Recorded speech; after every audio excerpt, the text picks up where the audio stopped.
hacer para el año que viene es trabajar sobre el concepto de la luz. Y es muy importante que estéis atentos porque os van a dividir por grupos y vais a tener que investigar. Os voy a ir comentando de qué se trata el proyecto y si tenéis alguna sugerencia o pregunta me la hacéis, ¿de acuerdo? El proyecto se titula Memorias de la Luz. Imaginaros que nos vamos a repartir por arquitecturas importantes de la ciudad de Loja. Podemos ir a la catedral, podemos ir a iglesias, podemos ir a casas patrimoniales, podemos ir a instituciones. Os voy a poner un ejemplo. Imaginaros que nos vamos al monasterio de las Conceptas. ¿Sabéis dónde está? ¿Habéis entrado al monasterio de las Conceptas?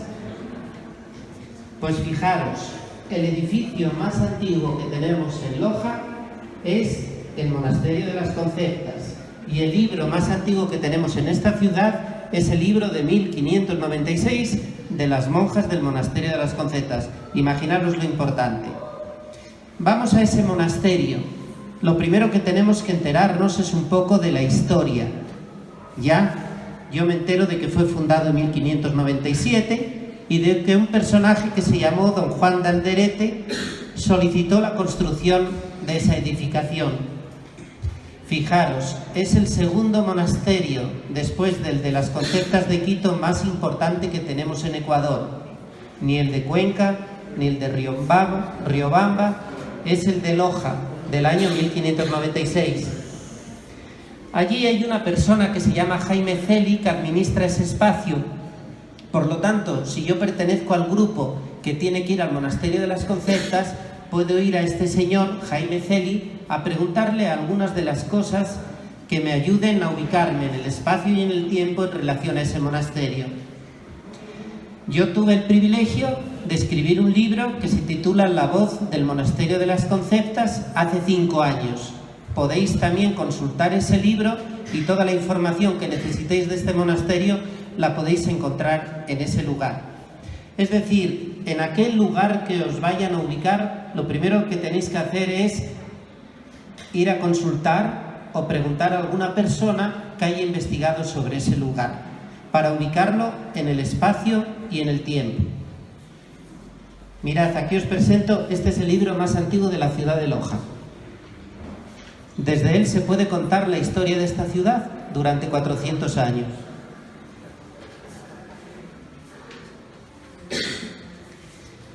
Vamos a analizar en ese lugar a donde os sorteen o donde tengáis que ir, vamos a analizar el tema de la luz.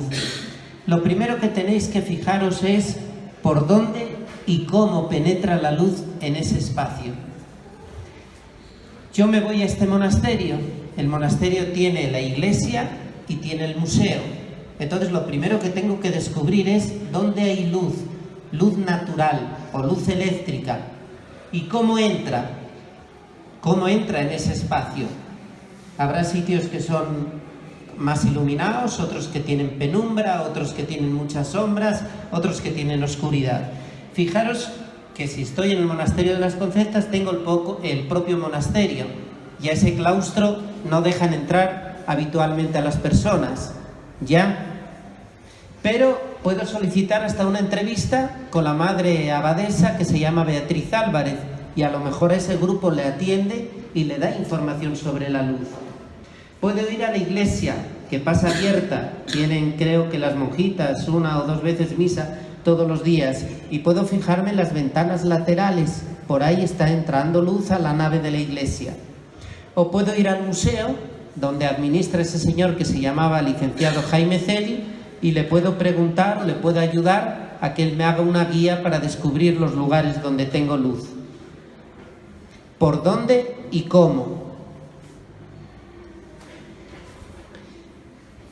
Lo siguiente, ¿cuáles, por qué y para qué?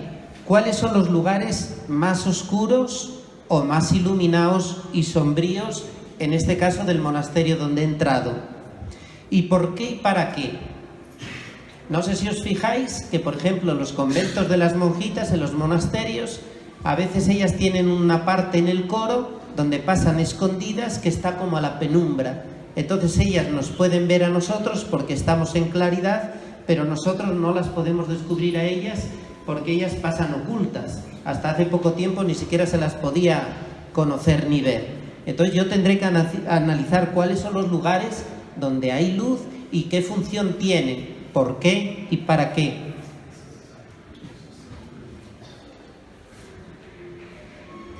Mirad, este por ejemplo fue el retablo que tuvo la iglesia con anterioridad y ahora forma parte del museo. Entonces tendré que informarme a ver qué parte del museo formaba parte de la iglesia antes y cómo estaba iluminado. Sí sabéis lo que son los claustros, ¿no? Son unos patios que ejercen como ejes distribuidores de las demás estancias. Desde ese claustro las monjitas van a la iglesia, van al refectorio, que es el comedor, van a la huerta que tienen o van al cementerio, porque ellas siempre se entierran dentro. Entonces, fijaros qué claridad hay en ese espacio. Yo tengo que preguntarme después el cuándo. ¿Ya?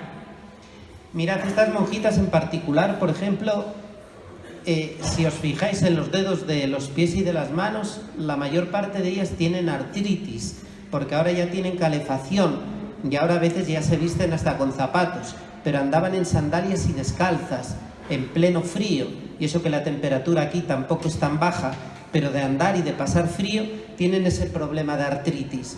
Y el problema de la iluminación lo mismo.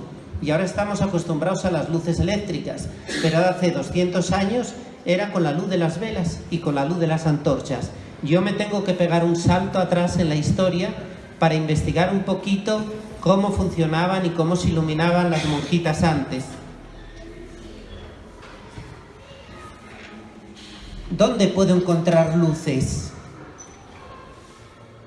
¿Dónde se encuentra actualmente la luz representada? Mirad, este es el cuadro de pintura más importante que tenemos en Loja y que descansa en el monasterio de las Conceptas. ¿Dónde pensáis que hay luz acá? ¿Encontráis aquí algún atisbo de luz? ¿Hay alguna parte iluminada? ¿Dónde? ¿Cuál? Mirad, para decirnos que estos personajes son importantes, que es Jesús que está bautizando a la Virgen, les ponen aquí un aura o una iluminación. Es decir, el artista nos quería decir que estos personajes tenían luz propia. Eso lo tendremos que reconocer en algún objeto, en algún bien patrimonial, en alguna pintura o en una escultura como la de ese pelícano.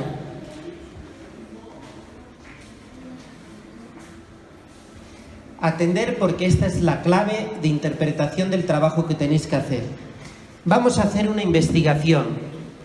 En esa investigación, el primer punto será hacer una pequeña historia del lugar. El segundo punto es preguntarme por dónde y cómo penetra la luz en el lugar que nos tocó. En tercer lugar, me tengo que preguntar cuáles son los lugares, por qué y para qué función cumplen. En cuarto lugar, ¿desde cuándo hay esa iluminación en ese determinado sitio? Y en quinto lugar, ¿dónde se encuentra actualmente representada la luz? Yo sé que no estáis tan acostumbrados a pensar, que generalmente os dan papillitas y os la aprendéis de memoria. Aquí lo que tenemos es que aprender a pensar, aprender a investigar y reflexionar. Para que todo esto no sea tan complicado, como os ha podido sonar por lo que yo os he dicho, el primer punto va a ser la investigación. Fijaros, en el segundo punto, cuando estén formados los grupos de trabajo, vais a ir al archivo histórico y allí vais a tener un padrino o una madrina, que son los chicos que trabajan conmigo. Cada uno de ellos os va a guiar en la tutoría para que si tenéis un problema o un inconveniente, no tengáis ningún obstáculo en poder realizar la investigación. Imaginaros que os toca a vosotros 4 ir al monasterio y que no os dejan entrar las monjitas. Entonces se lo decís a vuestro padrino o vuestra madrina o a mí mismo. Yo voy a ver a la Madre Superiora y la digo que os deje entrar porque vais a hacer una investigación. Cualquier obstáculo, vuestro padrino o vuestra madrina en el archivo histórico os va a guiar y os va a ayudar a que podáis cumplir vuestro objetivo. En tercer lugar, el trabajo de investigación nos lo tenéis que entregar en el archivo antes de hacer la transcripción del castellano, del español al inglés. Nosotros lo vamos a pulir, lo vamos a enriquecer, lo vamos a filtrar, porque habrá cosas que no habéis captado u otras que pueden ser equívocos. A continuación, esa documentación se transcribe al inglés y también aquí la persona o el tutor o la tutora encargada de vosotros lo va simplemente a seleccionar, el profesor. En quinto lugar, se va a editar ese material de la mejor forma. Veremos si es un vídeo, si es una revista, el formato, pero se va a editar. A continuación, eso se va a divulgar, lo vamos a difundir, de manera que el año que viene, cuando vengan los ilustres de la Academia Nacional de Historia, la presentación que va a hacer Loja delante de esos personajes no solo va a ser en español, la vamos a hacer bilingüe. Y en último lugar, pues en aquellas oportunidades que ambas entidades, que sería el Archivo Histórico como esta entidad inglés, consideren oportuno, ese trabajo se va a exponer para que lo conozca la comunidad lojana. ¿Me he explicado? ¿Habéis entendido el proyecto? Yo sé que generalmente no se está acostumbrado, pero vamos a investigar y vamos a pensar. Si ahora os invitamos al archivo os perdéis. Tenemos más de 970 libros, cada uno aproximadamente de 1000 páginas, de castellano de hace 200 años. Os iba a aburrir y eso es una selva. Lo que vamos a hacer es investigar sobre la luz. Esa investigación, por ejemplo, sobre la cera, la vamos a hacer nosotros. ¿Os fijasteis lo que ponía la Virgen del Cisne? Había una cera que llamaban la cera del lugar o la cera de la tierra, que estaba hecha con sebo, que producía un humo muy negro que contaminaba las imágenes. Estamos hablando de 250 años atrás. Y teníamos otra cera que traían vía Cádiz, precisamente desde la parte de Castilla de España, que se llamaba cera de Castilla. Pues bien, los sacerdotes y los encargados, los sacristanes de la Virgen del Cisne, hasta 1735 querían que la cera que se utilizaba fuera la cera de Castilla para no contaminar a la Virgen del Cisne. Todo eso nos aparece en los documentos y eso lo vamos a añadir a toda la investigación que vosotros vais a llevar a cabo. ¿Alguna pregunta, alguna sugerencia? ¿Qué os parece? Les hablas un poquito de las características que tiene Loja, privilegiado. Mira. Bueno, sigue, pero si no, dime, pregunta. ¿Qué otras? A otros lugares. Habíamos buscado los lugares más significativos de Loja. Por ejemplo, las iglesias, por ejemplo, el Consejo Nacional Electoral, por ejemplo, el Banco Central, las casas más antiguas de Loja, porque generalmente esas casas copian las casas sevillanas y las casas en el sur de España son un patio central y en torno al patio que se llamaba patio de luces, de ahí viene el patio de luces, que tenía plantitas y un pozo en el centro. A partir de ahí se generaba el resto de las casas, de los espacios. Hemos buscado lugares que sean significativos de la ciudad.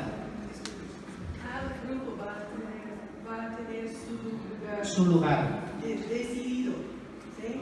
Ya vamos a distribuir, les vamos a entregar. Otra cosa que podéis hacer muy fácilmente, coger el teléfono, el celular que tenéis, coger un enfoque en pleno